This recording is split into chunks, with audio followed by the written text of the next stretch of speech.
नमस्कार दोस्तों, मैं निर्भय त्रिपाठी आपके अपने चैनल मैथ्स मैजिक पे आप सभी का जबरदस्त स्वागत करता हूं। जैसा कि आज का सेशन है आपका एसएससी एमटीएस का कुछ मैथ के इंपॉर्टेंट क्वेश्चन आपको सॉल्व कराएंगे चाहेंगे, जो कि पिछले विगत वर्षों में लगातार पूछे जाते हैं। तो संभवतः यह प्रश्न आपके भी एग्जाम में पूछे जा सकते हैं, इसलिए इस प्रकार के प्रश्न का ज़्यादा से ज़्यादा आप तैयारी करें। जैसा कि आप पहला सवाल देख सकते हैं, 1/6 प्लस 1/12 प्लस 1/20 प्लस 1/30 इसी प्रकार डॉट डॉट डॉट प्लस 1/132 है। तो इस प्रकार के क्वेश्चन को सॉल्व करने के लिए सबसे पहले 6 का फ्रैक्शन कर लेते हैं। तो 2 × 3 = 6 हो गया, इसीलिए इस प्रकार 12 का फ्रैक्शन कर लिए, 3 × 4 हो गया, 20 का फ्रैक्शन कर लिए, 4 × 5 हो गया, 30 का फ्रैक्शन कर लिए, 5 × 6 हो गया। इसी प्रकार 132 का फ्रैक्शन करेंगे तो 11 × 12 हो जाएगा। तो हम इसका क्वेश्चन का फॉर्मूला होता है फर्स्ट टर्म माइनस 1/लास्ट टर्म। तो फॉर्मूला में हम लोग पुट करते हैं वैल्यू को, तो 1/2 माइनस 1/12।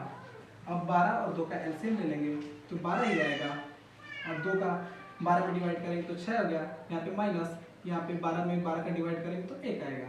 इसी प्रकार 5 6 में से 1 जाए 5, 5/12 आंसर। जैसे कि 5/12 अपना आंसर बी है।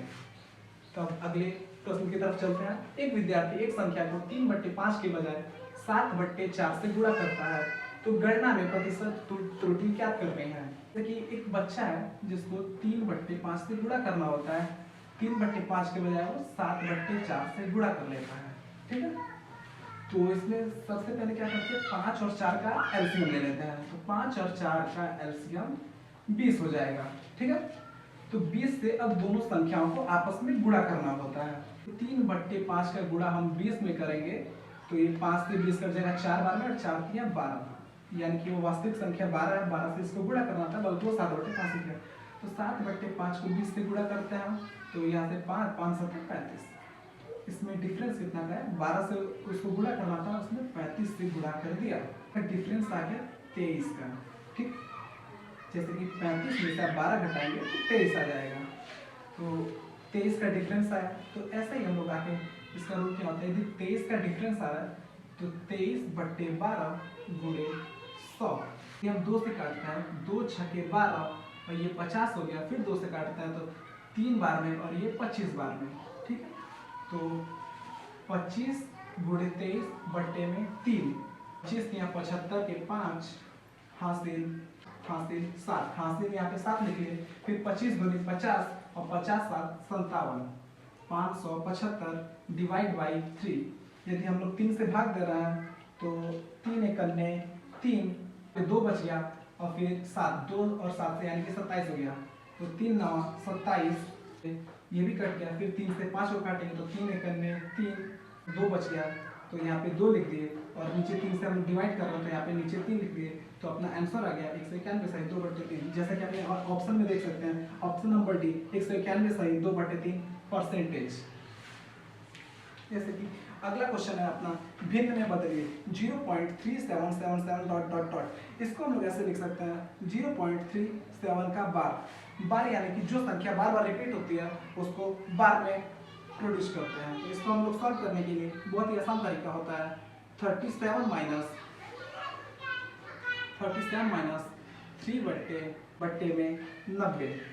तो इसको हम लोग लिख सकते हैं 37 में से 3, तो अपना 34 बच गया, 34/90। तो हम 2 का पहाड़ा पढ़ेंगे, 2 का पहाड़ा हम 17 बार पढ़ते हैं तो 34 हो गया, और इसको 2 का पहाड़ा हम 45 बार पढ़ते हैं तो 90 आएगा। इसी प्रकार अपना आंसर हो गया 17/45 आंसर। ये अपने ऑप्शन में देख सकते हैं, ऑप्शन नंबर सी अपना 17/45। अब अगला प्रश्न है, वो सबसे बड़ी संख्या कौन सी है जिसमें 156, 181, 331 को विभाजित करने पर प्रत्येक स्थिति में शेषफल 6 आता है। तो इस प्रकार के क्वेश्चन को सॉल्व करने के लिए पहले शेषफल 6 आ रहा है, तो प्रत्येक संख्या में से 6 को घटा देना होता है। 156 में से 6 घटाए तो 150 हो गया, 181 में से 6 घटाए 175 हो गया, और 331 में से 6 घटाए तो 325 हो गया। अब अपना प्रोसेस क्या होता है, तीनों संख्याओं का HCF निकालना होता है, HCF हाईएस्ट कॉमन फैक्टर। तीनों संख्याओं का HCF 25 आएगा, तो अपना यही आंसर हो गया, आंसर 25। जैसा कि ऑप्शन नंबर 6 सही है। तो दोस्तों जैसा कि आप सभी को बताया गया, कुछ 4 इंपॉर्टेंट प्रश्न बताया गया। इन 4 इंपॉर्टेंट प्रश्न में यदि आप सभी को किसी भी प्रकार की कोई दिक्कत परेशानी हो तो आप कमेंट बॉक्स में अपने प्रश्न को पूछ सकते हैं। कि हम अधिक से अधिक प्रयास करेंगे कि आपके प्रत्येक प्रश्न का जवाब दिया जाए और आप हमारे चैनल के साथ जुड़े रहिए। हम प्रत्येक दिन आपको एक नया वीडियो प्रोवाइड करेंगे जिससे आप प्रत्येक दिन कुछ ना कुछ नया सीखेंगे। धन्यवाद।